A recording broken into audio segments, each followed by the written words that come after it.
अस्सलामुअलैकुम। आज हम लोग फ़िज़िक्स क्लास 10 का first chapter general waves properties आज हम लोग स्टार्ट करने जा रहे हैं। तो चलिए शुरू करते हैं। हमारा फर्स्ट यूनिट है unit 10.1 waves and nature of waves. आज हम लोग वेव्स और वेव्स की नेचर पढ़ेंगे। वेव्स हमें बहुत सी फॉर्म में नज़र आती है। कुछ वेव्स ऐसी होती है जो हमें नज़र आती हैं और कुछ वेव्स ऐसी होती है जो हमें नज़र नहीं आती। हम नज़र कौन कौन सी आती है, जैसे कि आपने समंदर में वेव्स बनती हुई देखी है तो वो हमें नज़र आती है। और अगर पानी में हाथ डाल लें तो हमें वेव्स बनती हुई नज़र आती है। और अगर किसी ठहरे हुए पानी में पत्थर फेंक दे तो उसके इर्द गिर्द जहाँ पर हमने पत्थर फेंका होता है वहाँ पर वेव्स बनती हुई नज़र आ रही थी। इसके अलावा बच्चे रोप से खेल रहे होते हैं, रस्सी से, तो उसमें वेव्स बनती हुई नज़र आ रही होती है। ठीक है, अब वो कौन सी वेव्स होती है जो हमें नज़र नहीं आती? Sound waves. साउंड वेव्स हमें नज़र नहीं आती। जैसे कि आप किसी से बात कर रहे होते हैं तो वो शख्स जो आपसे बात कर रहा होता है उसकी जब वो कुछ बोलता है तो फिर उसकी जो आवाज़ है वो एयर के ज़रिए आपके एयर ड्रम पर स्ट्राइक करती है और उसके ज़रिए आपको आपके कानों तक उस शख्स की आवाज़ पहुंचती है। ठीक है, तो ये साउंड वेव्स होती है।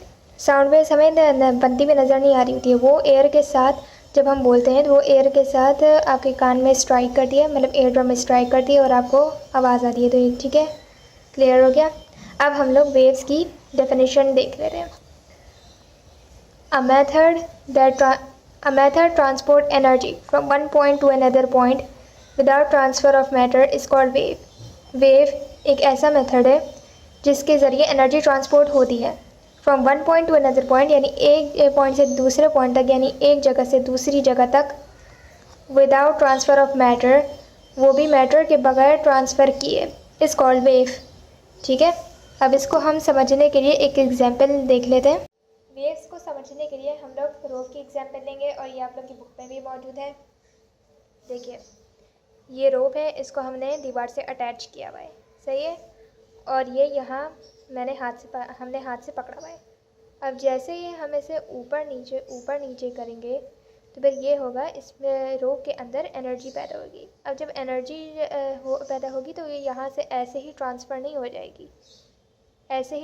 जाएगी, बल्कि वो ऐसे पार्टिकल टू पार्टिकल, मतलब रोप में ना रिपल्स पैदा होंगी जो कि एनर्जी की वजह से वो पैदा हो रही होंगी, और इस तरह पार्टिकल टू पार्टिकल एनर्जी यहाँ तक ट्रांसफ़र हो रही होगी, जैसे कि आप लोग देख सकते हैं।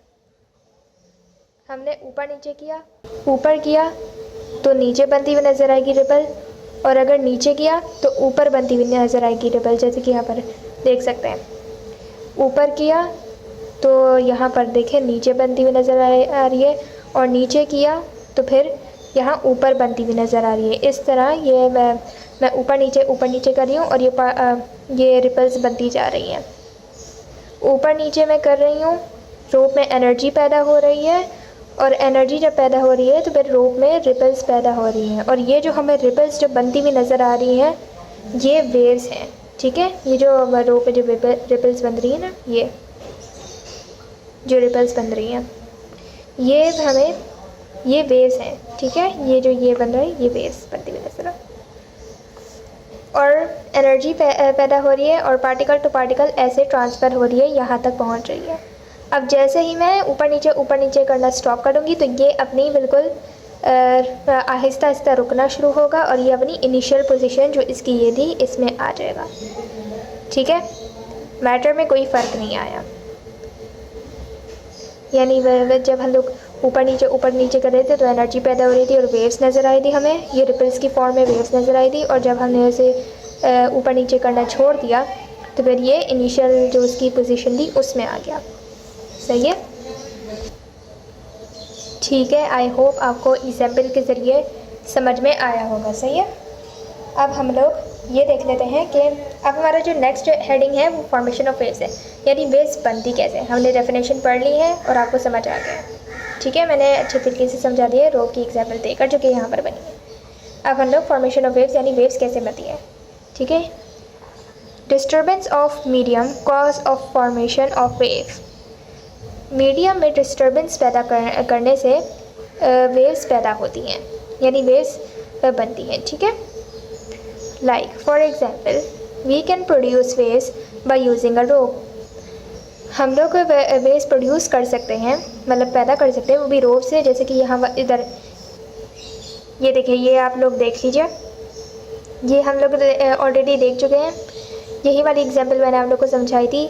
हमने ऊपर नीचे किया, रोप में एनर्जी पैदा हुई और एनर्जी पैदा होने से रोप में रिपल्स बनना शुरू हुई और ये इस तरह पार्टिकल टू पार्टिकल एनर्जी यहाँ पर ट्रांसफ़र हो रही है और ये रिपल्स बनी है। और ये जो रिपल्स हमें नज़र आ रही है ये क्या है, वेव्स, ठीक है। और ये जो वेव्स जो बनती हुई नज़र आ रही है ना रोप में, ये ट्रांसवर्स वेव है, रोप में ट्रांसवर्स वेव बन रही है। और ट्रांसवर्स वेव हम लोग अपने आने वाले लेक्चर्स में पढ़ेंगे, सही है, ठीक है। नेक्स्ट है स्लिंकी स्प्रिंग, ठीक है। स्लिंकी स्प्रिंग हम लोग आगे पढ़ेंगे, वो भी एक इम्पॉर्टेंट वो है। ये देखिए, ये जो है ना, ये स्लिंकी स्प्रिंग है। आप इसको मत देखिए, ये जो है इसकी जो इनिशियल पोजीशन है, स्लिंकी स्प्रिंग ऐसा दिखता है, ठीक है, ऐसा दिखता है। अब जैसे ही मैं इसको ऊपर की तरफ करूँगी, ऊपर यानी इस तरफ खींचूँगी ऊपर की तरफ, तो फिर हमें ये ऊपर बनती हुई नज़र आएगी। और जब मैं इसको नीचे करूँगी तो ये नीचे ऐसे नीचे बनती हुई नज़र आएगी। अब मैं ऊपर नीचे करूँगी, अप डाउन, तो फिर ये मुझे इस तरह नज़र आएगी, यानी हमने ऊपर नीचे किया तो ये इस तरह नज़र आ रहा है, ठीक है। तो ये आपने देख लिया, ये स्लिंकी स्प्रिंग है। स्लिंकी स्प्रिंग ऐसा दिखता है, राउंड शेप होता है उसका।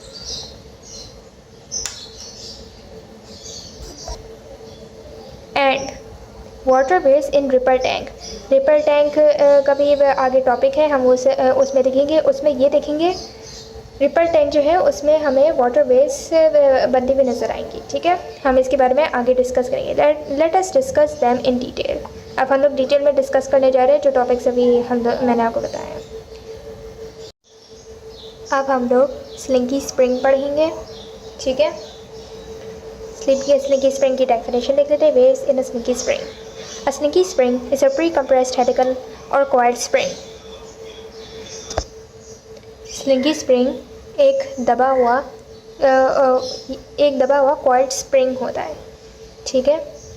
इसको समझने के लिए यहाँ पर एक एग्जांपल दी हुई है, ये देखिए, ये स्लिंकी स्प्रिंग की एग्जांपल दी हुई है और ये हम यहाँ से देख लेते हैं इसमें क्या कहा जा रहा है। We can perform several experiments with the slinky spring in the laboratory. हम लेबॉर्ट्री में बहुत सारे एक्सपेरिमेंट्स परफॉर्म कर सकते हैं, वो भी स्लिंकी स्प्रिंग को यूज़ करते हुए। To understand the phenomenon of different types of wave formation, different types यानी मुख्तलिफ टाइप्स ऑफ वेव मोशन को अंडरस्टैंड के फिनोमिनन को अंडरस्टैंड करने के लिए हम लोग स्लिंकी स्प्रिंग का इस्तेमाल कर सकते हैं। ये जो एग्जाम्पल है इसके अब हम यहाँ से पढ़ रहे हैं, इसमें क्या कहा जा रहा है। Attach one and of the spring with this wall. Slinky spring को दीवार के एक एंड से अटैच किया जाता है, जैसे कि यहाँ देखिए, यहाँ पर अटैच हुआ है ना दीवार से। Now moving the free end of the slinky horizontally left and right. अब स्लिंकी स्प्रिंग को भी फ्री एंड, ये देखिए यहाँ से अटैच हुआ है, एक तरफ से यहाँ पर अटैच हुआ है और यहाँ दूसरी तरफ से हम लोगों ने पकड़ा हुआ है। अब हम लोग ये हॉरिजॉन्टल पोजीशन में, अब हम इसको लेफ़्ट एंड राइट करेंगे। लेफ़्ट एंड राइट मतलब ऊपर नीचे करेंगे, ठीक है। लेफ़्ट एंड राइट का मतलब ये होता है, ऊपर किया तो फिर हमें ये नीचे किया तो हम लोग को ये ऊपर बनता हुआ नज़र आया, सही है। ऊपर किया तो हमें ये नीचे बनता हुआ नज़र आया और जब नीचे किया तो हमें ये ऊपर बनता हुआ नज़र आया। नीचे ऊपर लेफ़्ट एंड राइट करते चले गए, यानी ये जो बन रहा है ये हम्स हैं, ठीक है। हम्स बनते हुए नज़र आ रहे हैं और ये इस तरह लेफ़्ट एंड राइट किया तो ये हम्स ट्रैवल होता हुआ नज़र आ रहा है, ठीक है। ये इसकी इनिशियल पोजीशन है और ये जो हम्स है, ये बन रहा है, इसको हम्स कहते हैं। हम्स ट्रैवल कर रहा है और यहाँ तक हमें बनते हुए नज़र आ रहा है, सही है। यहाँ से पढ़ लेते हैं। यहाँ पर सारी वही बातें कही गई हैं जो अभी मैंने आपको समझाया वहाँ उस एग्जाम्पल में। हाँ, ये देखिए, slinky horizontally left and right continuously on the table will be able to see the coils of the spring moving left and right. देखिए, हमने लेफ़्ट एंड राइट यानी ऊपर नीचे कंटिन्यूसली कर रहे थे, तो फिर हमें नज़र आया कि कॉइल्स जो हैं, मतलब कॉइल्स हमें मूविंग, मतलब स्लिंकी स्प्रिंग जो है वो हमें मूव होता हुआ नज़र आए लेफ़्ट एंड राइट वे रेस हम्स travel to the other end. और यही सब करते करते ये जो हम्स जो बन रहा है, यही सब करते करते हम्स यहाँ आखिर तक पहुँच जाएगा। पहुँचते हुए दिखाई नहीं, ये सिर्फ ये बताया कि हम्स जो है वो ट्रैवल कर रहे हैं, लेकिन जैसे जैसे हम करते जाएंगे तो हम्स यहाँ तक पहुँच जाएगा। सही है, समझ आ गया आप सब लोगों को। अब इसकी दूसरी एग्जाम्पल देख लेते हैं। ये इसकी दूसरी एग्जाम्पल है। Now moving the free end of the attached wall slinky spring continuously back and forth as horizontally shown in figure 10.4। अब देखिए यहाँ पर एक एग्जाम्पल बनी हुई है, इसको समझने के लिए मैंने अलग से बनाए हुए हैं, हम लोग उसमें से देख लेते हैं, उसमें ज़्यादा क्लियरली समझ आएगा। ये देखिए, ये स्लिंकी स्प्रिंग है, वॉल के साथ अटैच हुआ है। अब हम यहाँ क्या कर रहे हैं, उस दूसरी वाली एग्जाम्पल में हम लोग ऊपर नीचे राइट एंड लेफ़्ट कर रहे थे, ठीक है। यहाँ पर हम लोग वो प्रेस कर रहे हैं, ठीक है, बैक एंड फोर्थ कर रहे हैं, यानी फोर्थ मतलब आगे की तरफ और बैक मतलब पीछे की तरफ, ठीक है। यहाँ पर हम क्या कर रहे हैं, फोर्थ कर रहे हैं, यानी प्रेस कर रहे हैं इसको। जब हम प्रेस कर रहे हैं तो ये आगे, ये इतना हमने इतना प्रेस किया, ठीक है, इतना प्रेस किया हमें, तो ये जगह है ये कंप्रेस्ड रीजन, यानी हमें ये कंप्रेस हुआ हुआ नज़र आ रहा है, ये कंप्रेस्ड रीजन है। बाकी ये इसकी इनिशियल पोजीशन है, सही है, इसकी इनिशियल पोजीशन है। हमने यहाँ से प्रेस किया तो ये यहाँ इधर तक हमें प्रेस होता हुआ नज़र आया, ठीक है। अब हम इसे बैक करेंगे, हमने ये फोर्थ किया था ना यहाँ पर, अब हमने इसको बैक किया यानी पीछे की तरफ लेके गए, तो फिर हमें जो है यहाँ पर क्या नज़र आए, रेयर फ्रैक्शन। रेयर फ्रैक्शन क्या है, यहाँ स्लिंकी स्प्रिंग में हमें ये काफ़ी ये जो स्लिंकी स्प्रिंग है दूर होते हुए नज़र आ रहे हैं। तो ये यहाँ पर क्या हो रहा है, इस रीजन में यानी इस पार्ट में रेयर फ्रैक्शन होता हुआ हमें नज़र आ रहा है। जैसे ही हमने इसको पीछे की तरफ किया, हमने इसको स्ट्रेच किया, पीछे की तरफ लेके गए, तो हमें इस तरह नज़र आए, यानी रेयर फ्रैक्शन नज़र आ रहा है, सही है। अब जैसे ही हम इसको आगे पीछे करते चले जाएंगे तो हमारे पास कुछ डिफरेंट रीजन्स में डिफरेंट पार्ट्स नज़र आए। देखिए यहाँ पर थोड़ा सा, जैसे कि मैंने अभी बताया, ये जो स्प्रिंग है ये फर्दर अपार्ट नज़र आ रहे हैं, तो ये जो पार्ट बनता हुआ नज़र आ रहा है, इसको रेयर फ्रैक्शन कहते हैं। ये रेयर फ्रैक्शन बन रहा है। यहाँ पर क्या हो रहा है, कंप्रेशन बन रहा है, ठीक है, और यहाँ पर भी कंप्रेशन बन रहा है, ठीक है। यहाँ पर कंप्रेशन बन रहा है, यहाँ पर कंप्रेशन बन रहा है, और रेयर फ्रैक्शन, और ये जो है इसकी इनिशियल पोजीशन है। जैसे ही हम इसको आगे पीछे करते रहे तो फिर हम लोग को ये डिफरेंट रीजन में डिफरेंट चीज़ें होते हुए नज़र आई, यानी डिफरेंट, किसी जगह पर कंप्रेशन हो रहा है, किसी जगह पर रेयर फ्रैक्शन हो रहा है। समझ में आ गई आप लोगों को बात, ठीक है। ये एग्जाम्पल मैंने बहुत अच्छे तरीके से समझा दी आप लोगों को, सही है, आप लोग को समझ आ गया। मैंने उस मतलब अपने रजिस्टर में बहुत अच्छे तरीके से आप लोग को समझा दिए, और इसमें भी सारी वही बातें कही गई हैं जो मैंने आपको अभी समझाई, ठीक है। आज के लिए हम लोग यहीं पर ही एंड करते हैं। अगर आप लोग को मेरी वीडियो पसंद आई हो तो लाइक कीजिएगा, चैनल को सब्सक्राइब कीजिएगा और दूसरों तक पहुंचाइएगा, ताकि दूसरों को भी पता चल सके हमारे चैनल के बारे में। कोई बात समझ नहीं आ रही तो मुझे कमेंट सेक्शन में पूछिएगा। तब तक के लिए अल्लाह हाफ़िज़।